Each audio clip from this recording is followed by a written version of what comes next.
Bonjour et bienvenue dans cette rencontre au Parlement européen de Strasbourg. Chaque année, près de 3 millions de personnes trouvent la mort au travail dans le monde, en Europe et en France également. Une hécatombe invisible contre laquelle rien n'est suffisamment fait. Le groupe La Gauche au Parlement européen lance un cri d'alarme et exige que des mesures soient prises contre ce fléau. Marina Mesure, bonjour. Bonjour. Vous êtes à l'initiative de cette alerte sur les morts au travail dans le groupe.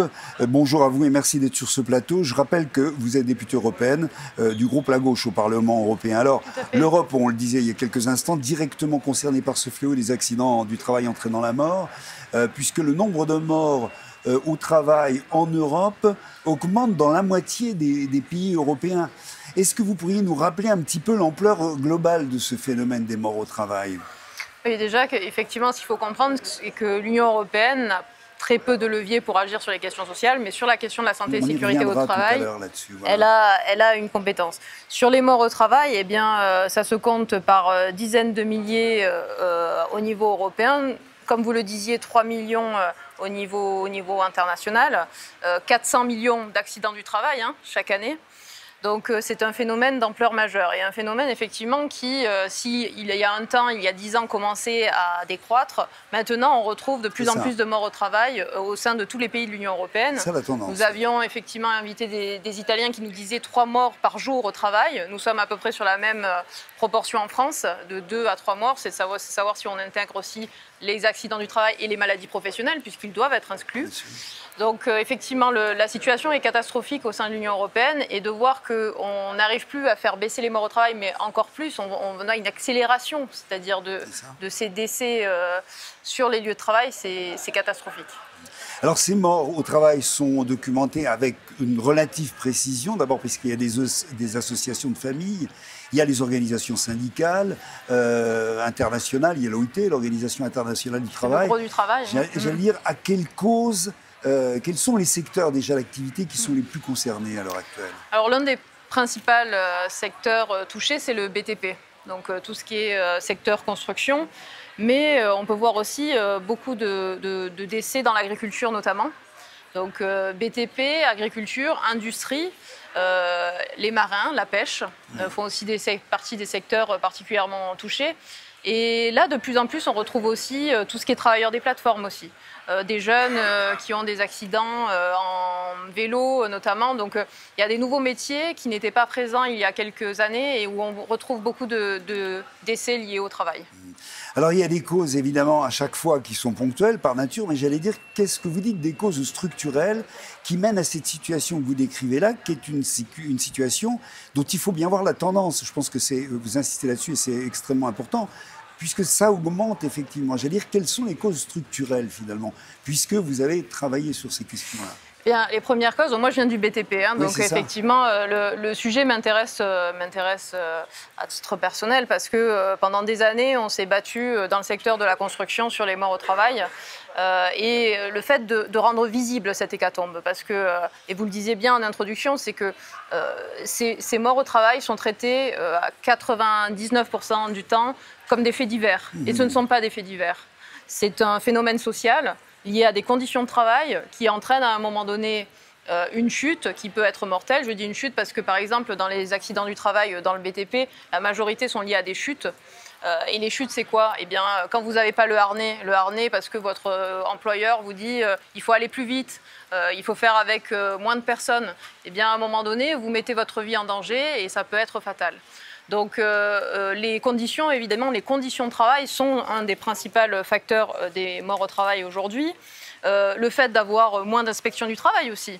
Ça fait, sur les 10 dernières années, on a diminué de 6% en France le nombre d'inspecteurs du travail, ce qui fait que par rapport justement à l'Organisation internationale du travail, on est en dessous de ce qu'elle préconise, c'est-à-dire un inspecteur pour 10 000 salariés. Aujourd'hui, en France, on est un inspecteur sur 11 000 salariés, ce qui est totalement hallucinant. Donc ça veut dire que vous avez de moins en moins d'inspecteurs du travail, donc de moins en moins de personnes qui viennent veiller à ce que les règles soient respectées sur les chantiers ou dans d'autres, évidemment, dans l'industrie et dans d'autres secteurs.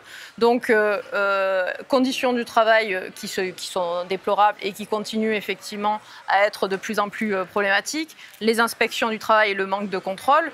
et aussi toutes les nouvelles maladies professionnelles aussi.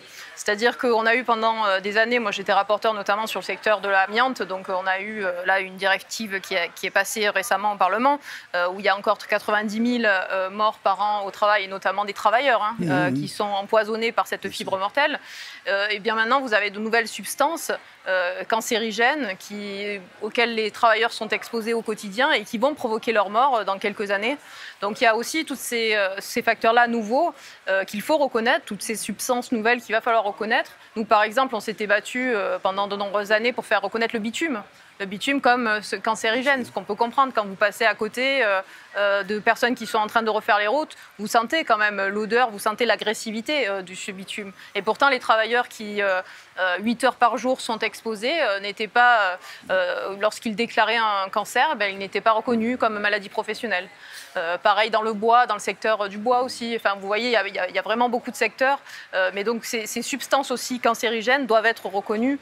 Et aujourd'hui, sur les 50, on caractérise à peu près 50 substances qui sont reconnues comme cancérigènes, mais l'Union européenne avance seulement sur 27 qui sont reconnues comme Alors, dans certains secteurs particuliers, on en parle, c'est vrai, mais globalement, on en parle très peu. Mais pour quelle raison? Alors que c'est un problème social extrêmement important, finalement, pour lequel, pour l'instant, on ne voit pas qui s'en sort bien. J'allais dire, quel pays s'en sortirait bien? Eh bien, je trouve que c'est en ça que l'initiative que nous avons prise le 2 mai était importante, parce que nous avons réuni les collectifs des victimes, donc les familles des victimes. Et je pense que c'était un point important parce qu'en fait, il y a... lorsqu'il y a un décès, la personne, sa famille, ses proches se retrouvent isolés. C'est-à-dire, vous avez d'un seul coup énormément de paperasse, de choses à faire, les procès qui peuvent durer plusieurs années. Donc, c'est une situation terrible à vivre, au-delà de perdre évidemment un être cher, un être aimé, et qui fait que vous vous isolez. Et le collectif, c'est-à-dire le fait d'avoir réussi à fédérer toutes ces familles qui, dans le deuil, la souffrance, ont dit on va se battre pour qu'il n'y ait plus aucun mort au travail, fait en sorte qu'on arrive à visibiliser un peu ce phénomène qui, de fait par le fait qu'il soit singulier au quotidien, le rendait effectivement, le reléguer aux faits divers, ceux qu'ils ne sont pas. Donc je pense qu'il y a un peu de ça, et dans le discours quotidien, c'est-à-dire c'est la fatalité, c'est-à-dire c'est un accident, c'est malheureux. Non, ce n'est pas malheureux. Il y a des causes à cet accident et c'est ces causes qui ne sont jamais questionnées. Et c'est pour ça que le collectif est déterminant dans cette problématique, parce que ça montre l'ampleur du phénomène et que les solutions sont aussi à une échelle globale et pas locale au niveau d'une entreprise. Phénomène actuel en plein développement aussi, la sous-traitance par exemple, qui met les travailleurs en concurrence entre eux. On le voit dans de nombreux domaines, de grands domaines économiques à l'heure actuelle. Est-ce que ça accentue aussi ce phénomène? Est-ce que c'est une des causes structurelles qu'on peut avancer? Évidemment. Et un exemple très concret qui m'avait beaucoup marqué, en Belgique, à Anvers, sur un marché public, une école s'est écroulée. Au moment de l'effondrement, on s'était alors réjoui que les 400 étudiants n'étaient pas encore présents, sauf qu'il y avait des travailleurs. Et 8 d'entre eux ont perdu la vie lors de cet effondrement. Et on s'est rendu compte que sur ce chantier, donc un marché public, il y avait 22 niveaux de sous-traitance. 22 niveaux de sous-traitance. Donc vous imaginez le travailleur qui se retrouve au 21e ou au 22e niveau de sous-traitance, quelles sont ses conditions de travail? Quelle est la responsabilité? Qui est responsable?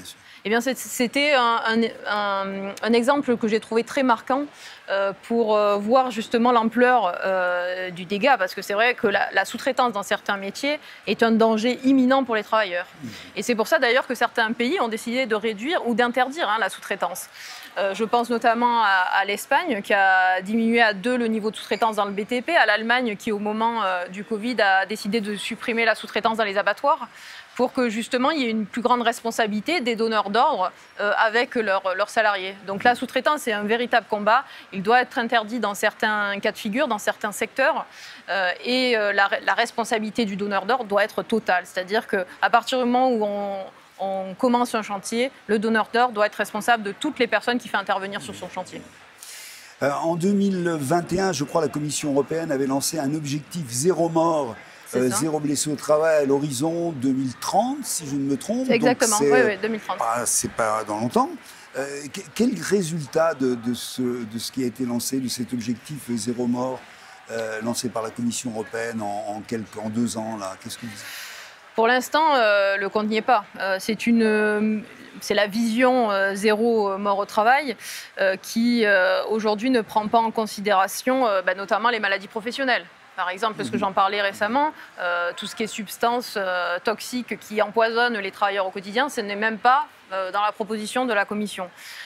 Aujourd'hui, les risques, notamment psychosociaux, ne sont pas pris en considération. Les températures extrêmes ne sont pas prises en considération. Il y avait un vrai débat. D'ailleurs, cet été, la Commission européenne nous parlait de la plus grosse sécheresse depuis les 500 dernières années, donc avec des températures aussi qui ont été des températures records et extrêmes. Et bien là, on a vu des travailleurs qui sont morts du fait des températures extrêmes et qui vont s'accentuer avec le changement climatique. Et là encore, rien n'est proposé par la Commission européenne en ce sens.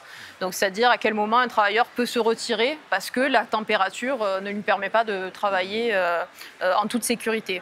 Donc, la Commission a présenté un plan. C'était une campagne aussi, notamment la CES avait lancé depuis plusieurs années. Donc, c'est la Confédération européenne des syndicats avait présenté une campagne justement zéro mort au travail. Beaucoup de syndicats nationaux l'ont fait aussi. Mais là, aujourd'hui, ce qui est sur la table n'est pas satisfaisant. Et surtout, ce n'est pas seulement les morts au travail, c'est zéro accident grave, zéro maladie professionnelle. Et donc, on prend une partie de la problématique alors elle est globale. Qu'est-ce que vous proposez, vous, aujourd'hui, avec la gauche ? Les propositions sont au niveau national et aussi au niveau européen. Au niveau national, ce que je disais en priorité, il y a quand même la question de la santé, de l'inspection du travail, parce que si vous voulez, les règles, déjà, on peut discuter si les règles sont suffisantes, mais il faut absolument qu'il y ait un contrôle de ces règles. Donc, on a besoin d'inspecteurs du travail. Et ça, c'est au niveau de la Commission européenne, par exemple, elle le dit dans sa proposition, qu'il faut inverser la tendance, c'est-à-dire avoir un peu plus d'inspection du travail que d'habitude, mais sans fixer aucun objectif. Nous, on dit il faut des objectifs chiffrés, il faut on peut se fier notamment aux objectifs qui sont aujourd'hui déterminés par l'Organisation internationale du travail, comme je citais tout à l'heure. Okay. Donc, il faut des objectifs chiffrés du nombre d'inspecteurs du travail qu'on doit avoir par salarié dans chaque pays de l'Union européenne. Il nous faut des moyens financiers et des moyens humains. Ça, c'est la première chose. La deuxième chose, c'est évidemment les conditions de travail. C'est-à-dire que qu'est-ce qu'on impulse au niveau européen pour avoir de meilleures conditions de travail ? Et ça, c'est évidemment pas en allant sur toujours plus de dumping social, c'est-à-dire toujours plus de concurrence des uns envers les autres, qu'on va avoir de meilleures conditions de travail et qu'on va avoir des travailleurs protégés et un environnement de travail sain et sûr. Sachant que l'environnement de travail sain et sûr, et on ne l'a pas encore mentionné dans la discussion, mais c'est un droit fondamental qui a été reconnu le 10 juin 2022 par l'Organisation internationale du travail. Donc ça doit être garanti à tout. Et donc à partir du moment où c'est un droit fondamental, on doit mettre tous les moyens pour qu'il soit garanti. Et donc les conditions de travail, évidemment, en font partie. C'est dans la Convention des droits de l'homme, on le rappelle. Aussi, les socles européens des droits dont le Conseil de l'Europe est garant et dont tous les pays européens sont signataires. Alors, à la suite de ce que vous disiez, on entend revenir aujourd'hui en Europe l'exigence d'un retour à la rigueur budgétaire. Est-ce que ça n'a pas de quoi vous alerter en se disant que ce retour qui va être exigé avec un déficit annuel, on rappelle, des États qui ne doit pas dépasser le 3% du PIB, c'est ce qu'on est en train de voir revenir après qu'il y ait eu un lâcher-prise à cause de la crise du Covid. Est-ce que c'est pas justement ça incompatible avec les améliorations des conditions de travail dont vous êtes en train de parler ? Mais bien sûr. D'abord parce que l'austérité budgétaire, ça va toucher directement aussi à toute l'administration publique. On l'a vu à chaque fois qu'il y a eu des cures d'austérité, et donc justement aux moyens de contrôle directement. Et évidemment, si l'objectif est toujours de faire le moins-disant social, c'est-à-dire toujours aller chercher les économies sur les dos des travailleurs, de fait, on va avoir des accidents de plus en plus nombreux et on parle, encore une fois, hein, on parle des accidents du travail mortels. En France, on est à plus de 40 000 incapacités permanentes aussi liées à des accidents. Je veux dire, la problématique est large. Donc bon, tout ça pour dire qu'au niveau conditions de travail, ça ne va pas s'améliorer lorsqu'on va remettre des règles budgétaires qui font en sorte qu'on aille sur l'austérité et sur la concurrence des uns envers les autres.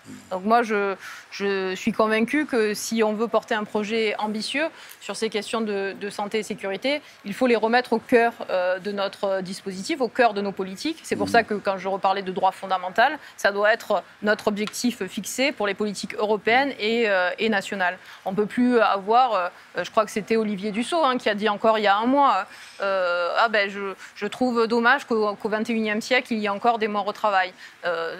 Très bien, donc ce qu'il demande, c'est qu'on lui signale qu'il y a un mort au travail en France à chaque instant. Non, mais le même gouvernement qui, il y a 3 ans avant, 4 ans avant, remettait en cause la pénibilité au travail en disant le travail n'est pas pénible, justement en sucrant des facteurs de pénibilité 4 sur 10 au niveau des retraites. Donc vous voyez, c'est-à-dire le double discours, on s'inquiète d'un seul coup des morts au travail, mais on n'a rien fait et on a saccagé les CHSCT, on fait en sorte qu'il y ait moins d'inspection du travail, on a fait en sorte que le travail ne soit plus reconnu comme pénible. Donc vous voyez un peu le double discours quand même qui est totalement hallucinant par rapport à la réalité et les drames, parce que c'est les drames ici au Parlement européen. Ces familles sont venues avec le portrait de leurs enfants, c'est des drames, des enfants qui décèdent alors qu'ils avaient 27 ans, 20 ans, 18 ans, des apprentis aussi, de plus en plus d'apprentis qui décèdent parce qu'ils n'ont pas reçu une formation et qui se retrouvent à partir le matin au travail et ne jamais revenir. Ce sont des drames terribles. Donc tous nos efforts doivent être mis en place pour pallier à ce phénomène. C'est un phénomène social, donc il faut un environnement de travail sain et sûr qui doit être garanti à tous et toutes. Une question à remettre aussi au centre des questions sociales. Vous prononciez le mot de retraite il y a quelques instants. Oui. Les questions sociales sont sur le devant de la scène, en France par exemple. Est-ce qu'il vous semble que ça peut avoir une influence au niveau européen ? Est-ce que c'est important, cette remontée quand même, ne serait-ce qu'au niveau d'un pays ? On va parler peut-être des autres pays européens, puisque vous êtes bien sûr en lien avec vos collègues ici, des autres pays européens. Est-ce que remettre en avant ces questions sociales, comme on le fait en France là, depuis plusieurs mois avec les luttes sur les retraites, mais sur d'autres points annexes qu'on voit émerger dans les manifestations et les revendications, est-ce que c'est important ? Est-ce que vous sentez que ça pèse quelque part ou pas encore, ou pas vraiment ? Moi, je pense effectivement que ça pèse et ça a commencé avec la question énergétique, puisque les premiers mouvements qu'on a vus apparaître dès le mois d'octobre dans toute l'Union européenne, et encore une fois, plusieurs experts nous ont dit que c'était les plus grands mouvements sociaux des 30 dernières années dans l'ensemble des pays de l'Union européenne. Donc c'était la question énergétique. La question énergétique, c'est la question des salaires. C'est la question parce que derrière, vous avez la question de l'inflation, de la vie chère, et ce qu'on demande, c'est l'augmentation des salaires. Donc c'est une question sociale. Donc oui, il y a la question sociale au cœur des mobilisations aujourd'hui en Europe. La question de la santé aussi, qui a été le lieu d'une manifestation monstre à Madrid, plus de 600 000 personnes qui se sont mobilisées. Donc tout ceci sont des questions sociales qui sont au cœur des mobilisations.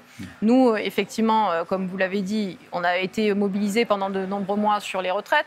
Là, j'étais à Marseille samedi, on a fait converger les luttes en disant il faut faire converger toutes les colères, c'est-à-dire que ce soit la colère par rapport à cette réforme cruelle et injuste du gouvernement, mais aussi celle de l'augmentation des prix de l'électricité, que ce soit celle de l'augmentation des denrées alimentaires. Quand on sait que dans le même temps, vous avez en France une augmentation de 22% des bénéficiaires de l'aide alimentaire en 2023. Donc vous voyez que ce sont des questions fondamentales et des questions sociales qui sont au cœur aujourd'hui de l'agenda européen, dans les mouvements sociaux, je veux dire, parce qu'ici, effectivement, il manque à l'agenda. C'est ça. On a entendu ce matin le chancelier allemand Olaf Scholz qui était ici. Je ne me souviens pas, moi, avoir entendu parler qu'il accorde une grande importance à cette question. Non, effectivement, il a balayé d'un revers de la main. On a entendu politique commerciale, on a entendu armement par rapport à la guerre en Ukraine, mais par contre, la question sociale était totalement la grande absente du discours. Donc non, ce n'est pas à la hauteur des enjeux. Nous avons en ce moment en Europe une telle situation, une telle précarité, une telle pauvreté, une telle augmentation des prix qui prennent à la gorge des millions de ménages. Et derrière, l'Union européenne ne fait rien, ne propose rien qui puisse aider à la dignité. C'était une question de dignité humaine. Vous lancez un appel, on l'a dit au début, avec le groupe La Gauche au Parlement européen. Qu'est-ce que vous en attendez dans l'immédiat? Quelles vont être les prochaines étapes, j'allais dire? Alors, l'appel que nous lançons est en lien avec le collectif justement des familles des victimes des morts au travail. Ce que nous avons fait, c'est que nous avons lancé cet appel à travers des questions écrites, notamment à la Commission européenne, et une question orale qui va suivre. L'idée, c'est évidemment de questionner par rapport à la stratégie, à ce qui a été proposé, cette vision zéro où l'Union européenne s'engage en 2021 à plus aucun mort au travail. Qu'est-ce qu'elle a mis en place depuis 2021 pour faire en sorte que ça devienne une réalité et que ça ne soit pas seulement encore un exercice de communication. Donc les questions sont précises, c'est qu'est-ce que vous mettez sur la table aujourd'hui pour faire en sorte qu'il n'y ait plus un mort au travail au sein de l'Union européenne. Dans les groupes de gauche au Parlement européen, vous réussissez à mobiliser sur ce thème Sur ce sujet, oui. C'est un sujet quand même fédérateur dans le sens où tout le monde comprend qu'il y a une terrible réalité et qu'il faut s'y atteler. Donc oui, les différents groupes de gauche sont très sensibles sur la question. Et c'est pour ça que j'espère qu'on va pouvoir faire un débat au sein de l'hémicycle sur cette question-là. C'est l'idée de la question orale, puisque effectivement, je ne l'ai pas précisé, mais c'est de faire un débat au sein de l'hémicycle sur cette question-là et surtout trouver les solutions pour pouvoir pallier à ce fléau. Merci Marina Mesure, on continuera bien sûr avec vous à suivre ce dossier extrêmement important. Merci à vous qui nous avez suivis et au revoir, à bientôt.